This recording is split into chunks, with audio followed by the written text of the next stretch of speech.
What star is this with beams so bright, more lovely than the noonday light, to send to announce a newborn King, the glad tidings of our God to bring.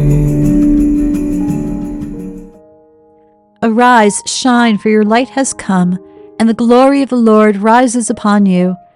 Nations will come to your light, and kings to the brightness of your dawn.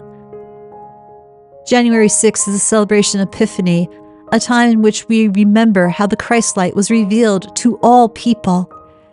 While it is the official ending of Christmas, it is also a new season that we enter into. For while Epiphany is officially celebrated on January 6th, I like to make it a full season leading us up to Lent, in which every day we open our eyes to see the beautiful God moments that are in each day. It is our reminder now in the depths of winter to arise and shine, for our light has come. January 6th is a time to take down all the trappings of Christmas. My neighbor's goats are going to love this Christmas tree to nibble on.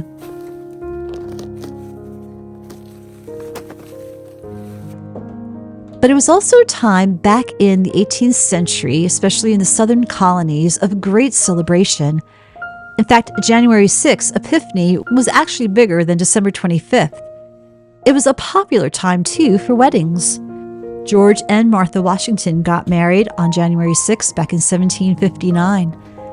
And so we're going to have an 18th century Epiphany celebration here for you to enjoy, my friends, which starts with chalking the door, an ancient tradition of putting the year over the door with the initials CMB, which can stand for the names of the Magi.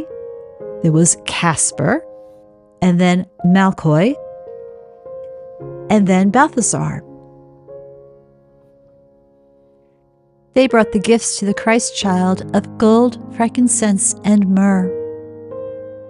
The initials C and B can also stand for the Latin phrase which means, "May Christ bless his house."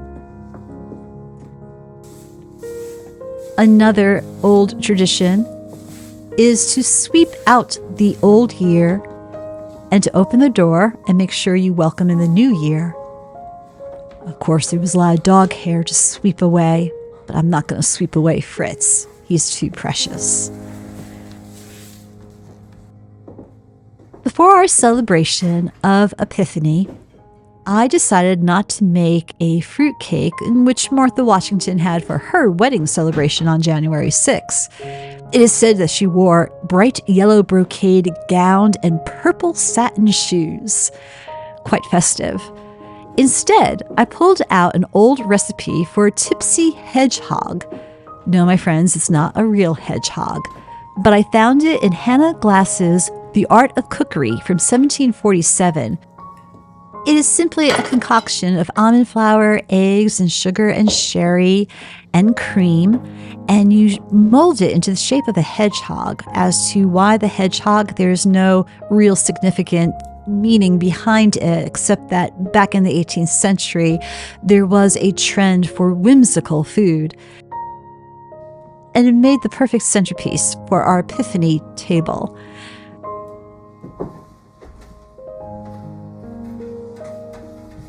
But beyond the Epiphany celebration, I'm looking forward to the season of seeing the Christ light made manifest in our lives. I'm looking forward to entering into the holy hush of winter, that stillness that helps us see that light. And by the way, the Tipsy Hedgehog was quite delicious. Well, welcome, my friends, to Old Stonewall Farm, where I thought today we would have a fireside chat together. I can't think of a better way to spend a winter afternoon than here in this old house with you. So this morning when I went for my walk, I noticed the soft gentleness of the snow. And it actually did feel like it was inviting me to enter into that gentle hush for once in my life, to stop starting the new year in a frenzy, and to finally say to everybody around me, no, I'm sorry, I can't do that. No, I'm sorry, I'm staying home tonight. No, I'm sorry, I'm going to just go to bed early. No, I'm sorry. In fact, just say no and don't say I'm sorry. Just no. More and more I am becoming a homebody, a recluse, and I really don't want to leave my house. And I'm noticing that even when I do go out, when I am around people, I find it so tiring. And I know that doesn't sound very nice of me, but I am exhausted by making small talk. And I think that is why Sunday coffee hours are not on top of my list of things that I enjoy. Yes, fellowship is wonderful. We are brought together to be there for one another. But lately, I come home so wiped out. I just don't enjoy all that chatter. I do think part of it is because I can't really hear in a crowded room. I do think all my years when I was a teenager of putting on the headphones and blasting the music, even though my mother said, don't do it. Of course, when you're a teenager, you think, I'm not going to lose my hearing.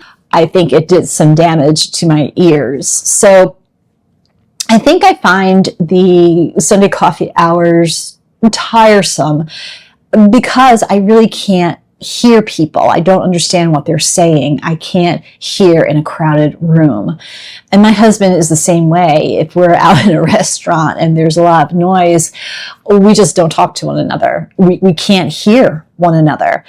And it's not very enjoyable. So when you start to feel that way, you start to pull back and not put yourself in that position. So I'm really trying hard to start this new year embracing the holy hush, embracing what winter is all about. Winter is a time in which nature slumbers, and it is a time for nature to heal itself and to prepare for the springtime growth that is to come. We learn from nature how important the season of doing nothing is a valuable one. It seems like we're not doing anything or getting anything accomplished, but really, we are doing the best work. We're getting our souls ready for God's what next. We're getting our spirits ready for the next step on the path. I was so happy to celebrate Epiphany with you. And for me, it's more than just January 6th. Epiphany is a whole season of being invited to open up our eyes, to see the light of Christ, to see the direction that God is taking us. And one of the passages for Epiphany has to do with the Magi. When they saw the baby Jesus and they presented the gifts to him, they were then warned in a dream not to go back to Herod, but to return home by another route. I always appreciated that narrative because it is a reminder that once you have come to the Christ child, once you have said yes to Jesus and welcomed Jesus into your life, you can't return on the route that you came. You go on a different path. And I always took that to be as a physical change. Okay, what am I going to do differently in life? Am I going to get a new job? Am I going to move? Where is God leading me physically? But what if that different route isn't an actual path that you are to take physically? What if it's just a change in your perspective? A way of seeing your right here and now differently. Rather than seeing the negative side of a situation, look for the positive path and have it change the way that you embrace your day. Have it change the way that you feel about what's happening in life. Excuse me one second as I take care of Fritz. So with that in mind of the new path, the new route to embark on this year, being one that isn't an actual physical action that you take, but more of a perspective change in your thinking. I began to notice the beginning of this year in a different way.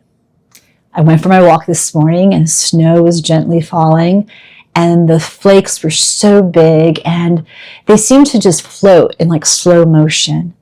And it was so inviting to me. It was as if God was saying, here is the gift of the holy hush. Here is the gift of stillness. Here's a reminder not to go through your walk so fast. This isn't about burning calories and getting fit, but to slow down and really feel each step that you take. Hear the crunch in the snow. Feel the cold biting at your nose. Take a deep breath of that air and let it refresh you. Slow down. Yes, that is the rooster. They seem to do that not in the morning, but all throughout the day. So I allowed the gentle snowfall, the holy hush in the woods, to start to change my perspective, to see my life differently. And I realized that I do have the power through God to get the life that I want, to live peacefully, to live with this quiet trust, and to not be bothered by the stillness of the season. For the stillness of the season does not mean that you're failing. The stillness of the season means that God is preparing you for a time of new growth, new birth. Rise, shine, for your light has come, the prophet Isaiah tells us. Yes, arise. Our light, the Epiphany light, has come. And so what do we do with that light? We rise up. We don't let the darkness of the world, we don't let the gloom of the world, we don't let cloudy days, rainy days, days that we're feeling tired, we don't allow that to prevent us from living with joy, from embracing the day and what the day has for us. Arise and shine. I think sometimes, though, that rising up is the most difficult task for us when we are sinking into a slump. And when we feel like we can't rise up when the morning comes, then force yourself, just give yourself one little task to do. Just say, I am just going to get myself out of bed and brush my teeth. That, my friends, is the first step to rising and shining. Take one little task at a time. As we take our steps forward into the new year, I find myself being very alert to taking the worries that begin to fill my mind, many of them that are self-imposed, and taking all of the anxiety of all the tasks that I have to get done, again, many of which I have just created myself. But whenever I start to feel that tightness in my chest and that feeling that I just can't do it, I think about just taking one little task at a time. Do one little thing. Don't look at the whole list of everything that needs to get done. That is overwhelming. But just do one thing. Make yourself a cup of coffee. Brush your hair. That is an accomplishment. Just do one thing. Answer one email, not 10 emails. Take one little step, one little task. And if that's the only thing you accomplish for that day, then that is plenty. For one little step leads to another, and eventually we get where we ought to be going, on that beautiful God path. So change your perspective. The wise men returned to their homes by a different route. Yes, physically, but I'm sure emotionally they were changed as well. Spiritually, they were changed. I'm sure that their world view was changed, that how could this child be the king of all kings? They had their whole world changed. And because of the gift of the Christ light in our life, that means we too can see all our situations in a new way. Those fluffy snowflakes falling from the sky like slow motion were truly a gift from heaven. And I returned back to the farm at peace, even though the dog was jumping on me, and he did scratch me underneath my eye. So if you notice a little bit of a scar here, he got me with his big paw. But even with him jumping around and with the chickens just running around, they do like the snow now. They are Swiss chickens. I felt an incredible peace. And before I entered into the house, which I usually enter into quickly and already running to my email, checking my messages, making sure I get to the work I need to get done, I didn't do any of that. I just entered into it slowly. And it was wonderful. It was healing. Until one of the apps that I signed up for years ago with my Apple Watch, which I don't wear anymore, but I guess I have this app still that tracks all your steps and records the progress that you make. Well, my peace was sort of broken when this app notified me my end of year results for 2025. And the news was, I did not do a good job with my steps. That was the alert I got. We see the statistics from 2025 that your average step count was down by a certain percentage, and in 2025 you decreased the level of activity. But don't worry, a new year is here. In 2026, you can do much better. You could get more steps in. You can challenge yourself to reach a new goal. That was basically the message of the app, slamming me for slowing down. And I just looked at it and I started to laugh. I'm like, this is what's wrong with the world. We measure our worthiness. We measure our success. We measure how good we're doing in life by always accomplishing something, by setting a goal, setting the next one, and reaching for the stars. And that's great to do. Don't get me wrong. We all need goals in life. We all need dreams. That is what's wrong, I believe, with the world, that we place so much of our worth on what we accomplish. And we measure our success to others. We compare ourselves to others. And worse yet, we measure ourselves against ourselves. So last year, I didn't do as many steps, or I wasn't as physically active as I usually am. And you know what? For 2026, I'm not going to set a goal to make sure I hit that number and surpass it. Because what that app doesn't realize is that I was reaching for another goal. I was reaching for the goal of incorporating more stillness in my life. I was reaching the goal of slowing down. I was reaching the goal of allowing winter's holy hush to renew and prepare my soul for what God has for me down that holy path. Someone once said, don't chase the noise in life.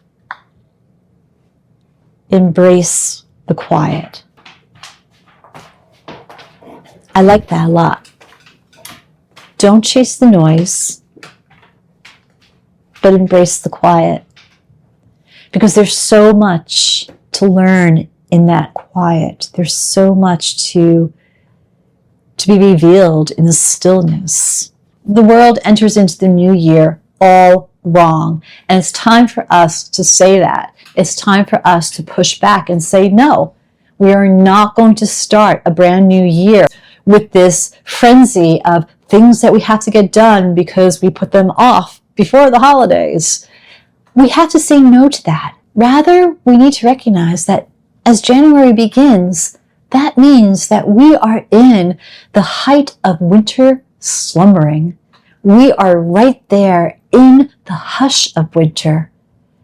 That this is a time to heal. This is a time to rest. This is a time to recover, to feel that holiday letdown. It is a time to feel all the feelings that you feel. It's not a time to overload our calendars. So, until next time, my friends, I hope it was a peaceful time here at the farm, even though Fritz is acting up and the roosters are acting up. I do need to get rid of some roosters. I'm trying not to worry about that, but I do have 3 roosters and I can't keep 3 roosters. So prayers for me. I haven't taken any action yet to get rid of the boys. I'm not sure if I'm going to keep one or not. So what are your thoughts? Should I keep a rooster? For all those of you who have experience with roosters, let me know. Should I keep a rooster for my 5 hens? So let me know that. And let me know how you are going to embrace this season of stillness. Let me know how you are going to welcome that holy hush of winter. And if you haven't already, please hit the subscribe button, leave a comment, share with a friend. Here is to entering into the year in a gentle, calm, peaceful way together. I need to get Fritz out because he's scratching at the door. And if you have noticed in other videos, yes, I do need a new back door this year. He has destroyed this old door when he was a puppy, and he's doing a good job now too. So till next time, God bless. Oh Jesus, while the star of grace impels us on to seek your face, let not our slothful hearts refuse the guidance of your light to use.